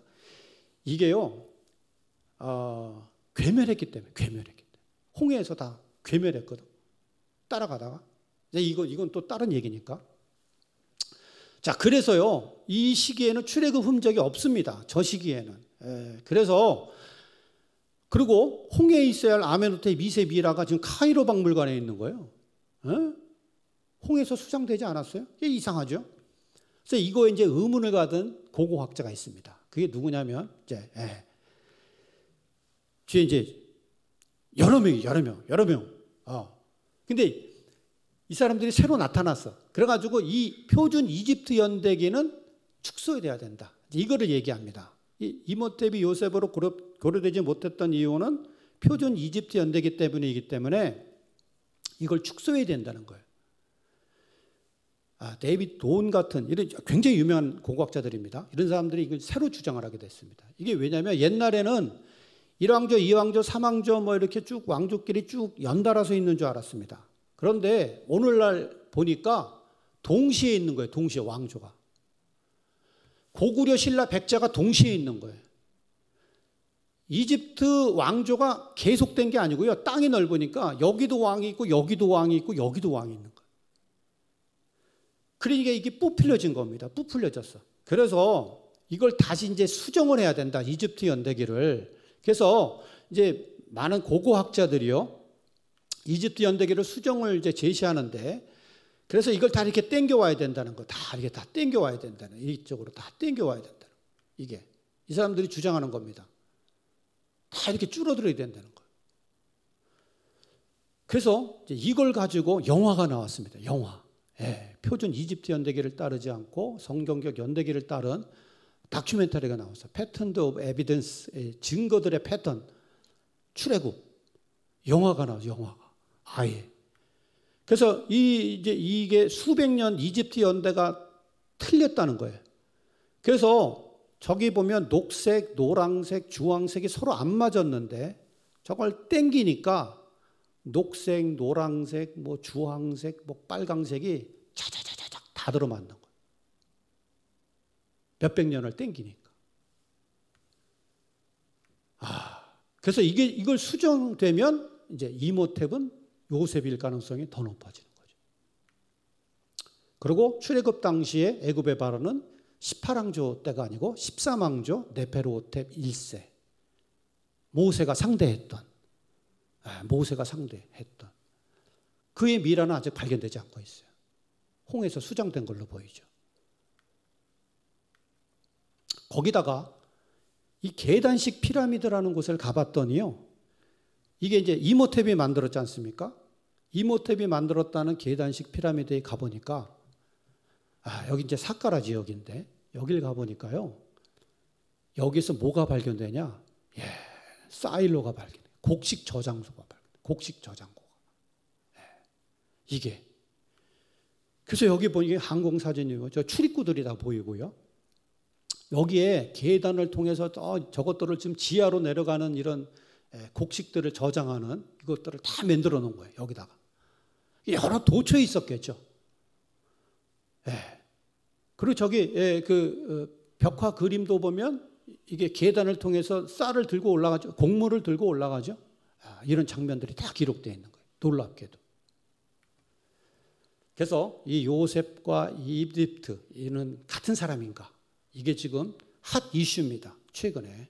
여러분들 궁금하신 분들은 조셉 앤드 이모텝 치시면요, 자료가 굉장히 많습니다. 구글에 한번 보시면 되고요. 이모텝이 요셉일 가능성이 높아지고 있고요. 자, 이제 다 됐습니다. 자, 요거 하나 더. 여호수아가 여리고성 정복에 대한 고고학적 증거가 여태까지는 없었어요. 근데 최근에 그렇지 않다는 거죠. 이것도 역사가 이 다른 데를 살펴봐서 그런 거예요. 다른 데를. 역사를 땡기니까 굉장히 많이 발견되는 겁니다. 이게 이제 여리고성이고요. 세속적 고고학자들은 이렇게 주장합니다. 여호수아 시대에 여리고성에는 사람이 살지 않았다. 왜냐하면 여호수아 도착하기 1세기 전에 그 도시는 다 파괴되었다는 고고학자들이 벌써 있다. 여호수아가 도착할 때 벌써 다 파괴되어 있었는데 뭘 여리고성을 점령했다 그래. 이제 이렇게 주장했던 거죠. 여태까지. 근데 이것도 연대가 땡겨지면 아닌 거죠. 이게 여호수가 도착한 다음에 파괴된 거죠. 자, 이것도요, 이집트 표준 연대기가 당겨진다면 문제가 되지 않고요. 최근에 성경적 고고학자들의 발굴로 성경 기록이 너무도 사실이라는 것이 이제 확정됐어요. 이제 여리고성의 성벽이고요. 이렇게 다 이제 무너진 것들 다 발견했는데, 이제 재구성해 보니까 여리고성은 2개 저렇게 외벽과 내벽이 있었습니다. 그리고 외벽은 기초 옹벽 위에 세워졌고요. 내벽과. 그래서 외벽에서부터 경사로가 있고 안쪽에 또 내벽이 있는 거예요. 저 바깥을 이제 이스라엘 백성들이 이제 돌았겠죠. 그래서 여기 내벽 안쪽은 200m에서 120m 정도 되고요. 평상시에 1200명 정도가 사는 것으로, 전생시니까 아마 수천 명의 사람들이 들어와 있었을 것으로 되어 있고요. 우물도 다 있었고요. 물도 있었고요. 그리고 하루에 7번을 그 큰 성을 어떻게 돌아? 그런데 7번을 돌 수 있는 성이고요. 크기가 충분합니다. 이게 이제 다 밝혀진 겁니다. 그래서 이겁니다. 저 바깥을 돌았고요. 저 외벽이 있었고 경사로가 있었고 내벽이 있었습니다. 근데 이제 여호수아 6장 5절에 보니까 그리하면 그 성벽이 무너져 내리리니 백성은 각기 앞으로 올라갈지니라 이렇게 돼 있어요. 어센드 업하고 돼 있어요. 그죠? 아니 이게 뭐 들어가라, 점령해라, 뭐 넘어가라, 뭐 많은 표현이 있어야 않습니까? 성문이 깨지니까 뭐 밀고 들어가라, 뭐 이런데 올라가라. 이건 올라가야 됩니다. 올라가야 돼. 저게 이제 엄청난 지진으로 해서 무너졌던 것 같아요. 이제 하나님 무너뜨리셨는데 그거를 돌을 밟고 저렇게 계단이 돼서 올라가면 됩니다. 올라가야 됩니다. 그렇죠? 여리고성은 정말로 무너져 내렸고요. 기초 옹벽 아래 저렇게 외벽에 진흙벽들이 쌓여 있었고요. 그런데 저렇게 외벽이 있었고 내벽이 있었는데 성벽이 북쪽 성벽은 놀랍게도 무너져 있지 않았어요. 북쪽 성벽이. 왜 이게 북쪽 성벽은 무너지지 않았을까? 근데 북쪽 성벽은 보니까 외벽과 내벽이 있는데 저기를 평탄하게 만들어서 집을 졌어요. 집을. 저기 집을 짓고 사는 거예요. 근데 여기가 무너지지 않았어요. 그러니까 여기는 굉장히 불편했겠죠. 불편하고 좀 바깥에 있으니까 여기는 하층 계급의 사람들이 살았겠죠. 근데 왜 무너뜨리지 않으셨을까요? 여기를 라합이 있었죠. 라합. 정탐꾼들을 숨겨준 라합이 그들을 창문에서 줄로 달아내리니 그의 집이 성벽 위에 있으므로 그가 성벽 위에 거주하였더라. 그렇죠? 라합을 기억하고 이쪽 벽을 무너뜨리지 않으신 거예요. 그리고 요 북쪽 벽 바로 앞에가 산입니다. 그래서 3일 정탐꾼들이 3일간 숨어 있다가 다시 이제 추격자들이 이제 가니까 돌아가지 않습니까? 산이었고요. 여리고에서 발견된 도자기들이 다 이제 이게 시점도 다 비슷하게 맞고 있고요. 정복 시기가. 근데 이제 놀라운 게 하나 발견됐는데 여기서 뭐가 발견되냐? 불에 탄 곡식들이 가득한 항아리가 발견되는 거예요. 불에 탄 곡식들이 가득한 항아리. 이게 이제 일반 고고학자들에게는 미스터리입니다. 왜냐하면 근데 이 백성이 요단을 건너는 시기는 추수할 때였다는 건 기록이 돼요. 성경에. 그렇죠? 백성이 요단을 건너려고 자기들의 장막을 떠날 때 제사장들은 언약궤를 메고 요단이 곡식 거두는 시기에는 항상 언덕에 넘치더라. 그러니까 요때가 곡식 거두는 시기였어요. 그러니까 이제 막 추수를 했어요. 추수를 하고 여리고 사람들이 항아리에 곡식들을 잔뜩 쌓아놨어요. 그래서 지키면 됩니다. 철옹성 같은 여리고에서 지키기만 하면 돼요. 그죠? 뭐 강을 건너온 사람들이 무슨 공성장비가 있겠습니까? 뭐 돌을 날릴 수가 있겠습니까? 무슨 뭐가 있겠습니까? 그냥 지키면 되는 겁니다. 그런데 이 곡식이 가득 있었다는 건 뭐냐면 빨리 정복이 일어났다. 그죠? 정복이 빨리 일어났다. 곡식이 아직 남아있는 상태로 있었으니까. 두 번째 딜레마가 뭐냐면 곡식이 불에 탔다는 거예요. 근데 이게 정복자가 곡식을 태우는 일은 거의 없습니다. 곡식은. 왜냐하면 이건 군량미를 태우는 거거든요. 예? 전쟁 시에 이 병참이 얼마나 중요합니까? 전쟁 시에. 병참을 끊어야 막 어떻게 하고 공격, 항상 전술이 곡식을 확보하는 건데 곡식을 다 태워버렸어요. 있는 채로. 이건 성경에 이렇게 말씀하니까 그대로 따른 겁니다. 이 성과 그 가운데 있는 모든 것은 여호와께 온전히 바치되 기생라합과 그 집에 동거하는 자는 모두 살려주라. 무리가 그 성과 그 가운데 있는 모든 것을 불로 사르고. 이스라엘 백성이 하나님의 말씀에 순종해서 곡식까지 다 태워버린 거예요. 그 증거가 그대로 남아있는 겁니다. 그래서 지금 오늘날에도 그때 곡물들이 탄 것들이 탄화된 채로 남아있고요. 지금도 박물관에 다 저렇게 보관되어 있고요. 고고학으로 지금 여리고성의 기적이 증명되었다. 이제 이런 것들이 다 밝혀지고 있고요. 한때 여리고성의 그 이야기는 그냥 뭐 지어낸 이야기, 뭐 그냥 만화 같은 이야기, 뭐 이렇게 생각했는데 고고학적 발견들이 되고 나니까 한 구절 한 구절까지 사실들을 한 구절 한 구절까지 당시 상황과 정확하게 일치하더라는 겁니다. 이거 하나 더 넣었습니다. 마지막입니다. 진짜 마지막입니다. 예수의 아내가 언급됐다는 고대 문서, 이거 한번 들어보셨을 겁니다. 무슨 예수님이 결혼을 했는 문서가 발견됐는데 뭐 그래서 2012년에 교계를 발칵 뒤집혔죠. 그래가지고 예수가 부인이 있었다는 거예요. 뭐 이래가지고 이게 고대 문서에서 나왔다 막 이래가지고 그죠? 예수의 아내를 언급한 고대 파피루스 문서가 발견됐다 뭐 이래가지고 예수가 그들에게 말씀하시길 내 아내가 뭐 예수가 결혼 뭐 이러면서 뭐 고대 문서가 맞다 그러고 한바탕 난리가 났습니다. 2014년에. 진짜다 이거는. 근데 2016년에 2년 있다가 날조였죠. 날조. 완전 날조. 콥토도 모르는 문외한이고요. 고대 문서를 위조했고요. 주로 뭐 여기 포르노 사이트를 운영하던 친구고요. 이런 애가 성경을 공격하기 위해서 저렇게 날조한 건데 나중에 하버드대 교수도 자기가 번복했습니다. 미안하다. 내가 실수였다. 근데 이거는 뭐야? 중요한 건 뭐죠? 이런 것들은 보도가 안 돼. 이거 하나 좀 넘겨주십시오. 이게 잘 안 되는데. 슬프게도 잠깐만요. 슬프게도 이 날조라는 사실들은 보도가 안 돼. 이게 참 오늘날의 현실입니다. 이게 기독교를 공격하는 것들은요 엄청나게 언론에 싣습니다. 뭐 진화론이 사실인 것처럼 다 싫고 다 싫어. 그런데 그게 아니라는 게 밝혀지면 안 싫어. 모릅니다. 이건 실려지지가 않았어요. 자, 마지막. 그래서 우리가 이사야서 40장 8절 말씀입니다. 푸른 마르고 꽃은 시드나 우리 하나님의 말씀은 영원히 서리라. 여러분들 이 성경은요 이게 사실입니다. 그리고 많은 학자들, 고고학자들이요 성경처럼 이렇게 모든 면에서 진실을 말하고 고고학적이나 이런 것으로 사실적인 것을 문서를 보지 못했다. 이게 고백합니다. 많은 유명한 고고학자들이. 여러분들 우리가 성경을 정말 자신 있게 과학적으로도 사실이고요. 고고학적으로도 사실입니다. 그리고 오류라고 주장했던 다 엉터리. 진짜 이 실제로 오류가 아니고 그냥 어떻게든지 흠집을 내려고 그냥 생트집을 잡는 겁니다. 생트집을. 다 적절한 변명, 우리 합리적인 변증이 다 돼 있어요.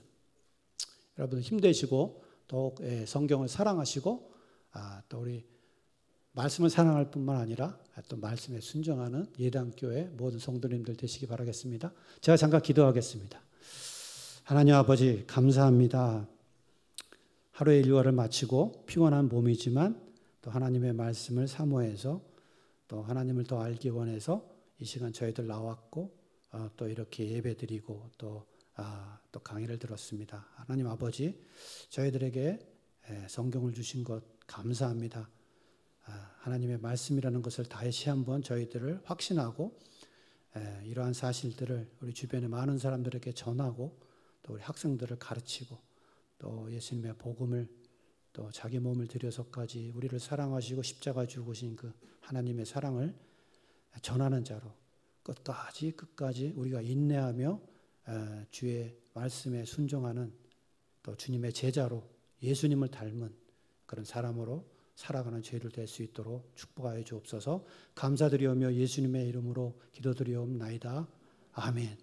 마치도록 하겠습니다. 늦은 시간까지 수고 많으셨습니다.